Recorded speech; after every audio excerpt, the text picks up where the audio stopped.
sauveteurs de la sécurité civile sont mobilisés pendant près de 36 heures consécutives pour un exercice de médecine de catastrophe.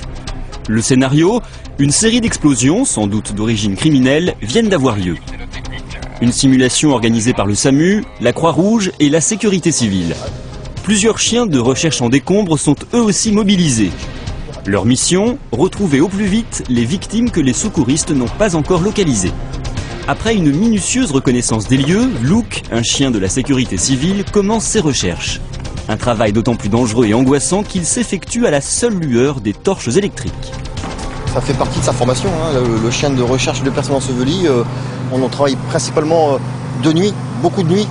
Et ça fait partie de la spécialité. Nous, à notre niveau, on fait en sorte que les chiens soient aptes physiquement, hein, soient prêts. C'est un rythme que le chien prend et ça rentre au fur et à mesure des entraînements.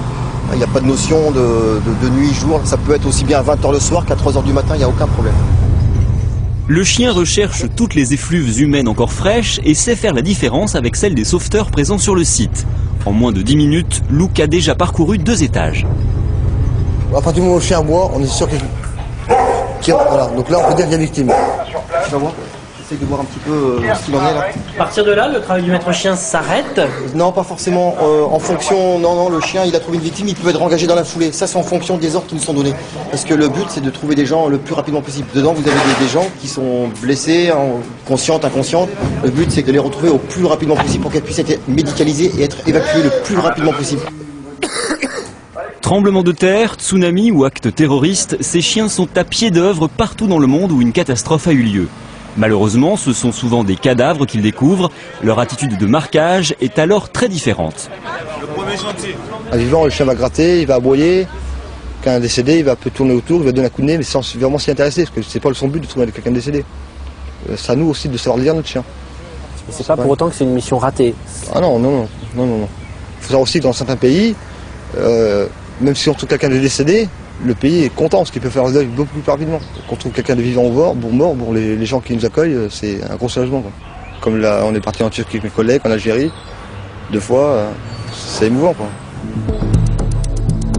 L'unité d'instruction et d'intervention de la sécurité civile numéro 1 est basée à Nogent-le-Rotrou dans l'Eure-et-Loir. Elle compte dans ses rangs 8 maîtres chiens et une douzaine de chiens de recherche qui vivent ici à la caserne Sully.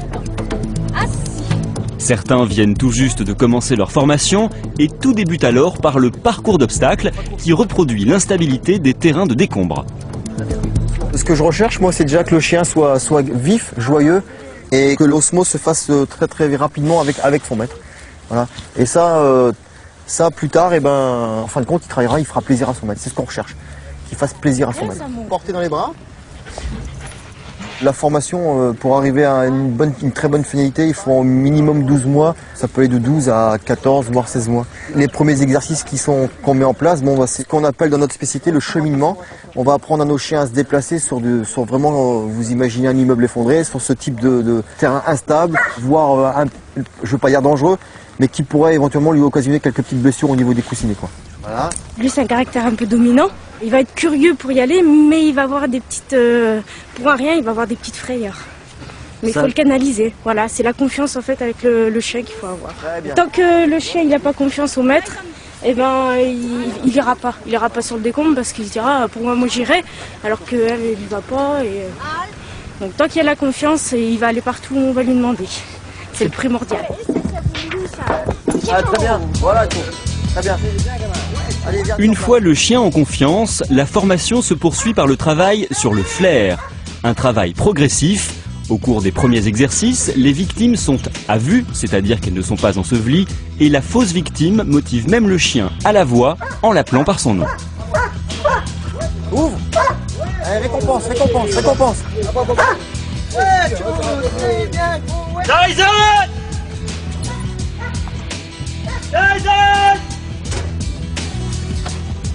Ensuite, les exercices se compliquent. On supprime la motivation à vue, puis on limite les appels à la voix. Dans tous les cas, c'est la victime qui récompensera le chien avec son jouet favori. Voilà. Dans l'esprit du chien, la victime, c'est la personne qui va lui donner son jouet. Et dans sa tête, le chien, quand il trouvera une victime plus tard, il se rappellera que victime jouait. C'est-à-dire c'est son copain de jeu, c'est son compagnon de jeu. Évidemment, pour les chiens les plus aguerris, les entraînements sont plus durs. On fait par exemple travailler le chien en profondeur et en hauteur. Il doit aussi apprendre à distinguer très précisément d'où provient l'effluve humaine. Nous, ce qu'on recherche dans un contexte opérationnel, c'est qu'on essaye d'amener nos chiens au plus près de la victime. Pourquoi ? Parce que si on tombe sur une victime qui est ensevelie en profondeur, derrière, il peut y avoir beaucoup d'heures pour le perçage, pour aller la récupérer. Si on arrive sur un terrain, un tremblement de terre, ils peuvent tomber sur des frigos qui sont ouverts. Donc nous, on va essayer de travailler par rapport à ça pour pas qu'ils s'arrêtent sur un frigo et qu'on fasse travailler des équipes sur rien, alors qu'il y a une victime qui est 5 mètres plus loin et qui, elle, a besoin d'aide réellement. Malgré leurs 36 heures sans sommeil, les hommes de la sécurité civile effectuent un dernier exercice. L'hélitreuillage des chiens et de leurs maîtres sur le toit de l'usine désaffectée. C'est souvent le seul moyen d'arriver sur zone, comme lors d'un tremblement de terre. On peut être engagé dans un contexte où toutes les routes, les voies de communication sont coupées, et on pourrait être amené à intervenir en opération réelle avec ce type d'appareil. Et c'est une chose intéressante pour nous. Oui, on le fait assez souvent.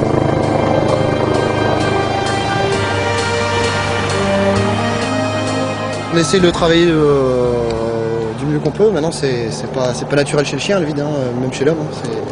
Le vide, on a tous une appréhension, le chien aussi. Donc on essaie de le rassurer. C'est pour ça qu'il est assez proche de nous. On l'attache à notre harnais, puis on essaie de lui parler le long de la descente. Et c'est toujours le maître qui va descendre son chien pour éviter d'une des problèmes. Et puis de deux, la confiance du chien est nettement meilleure avec son maître qu'avec un étranger. Ça leur demande quand même un certain nombre de qualités au niveau caractère. Oui, tout à fait. Il faut quand même un chien assez fort niveau caractère. Et puis bon, du travail surtout. Du travail, ça se travaille.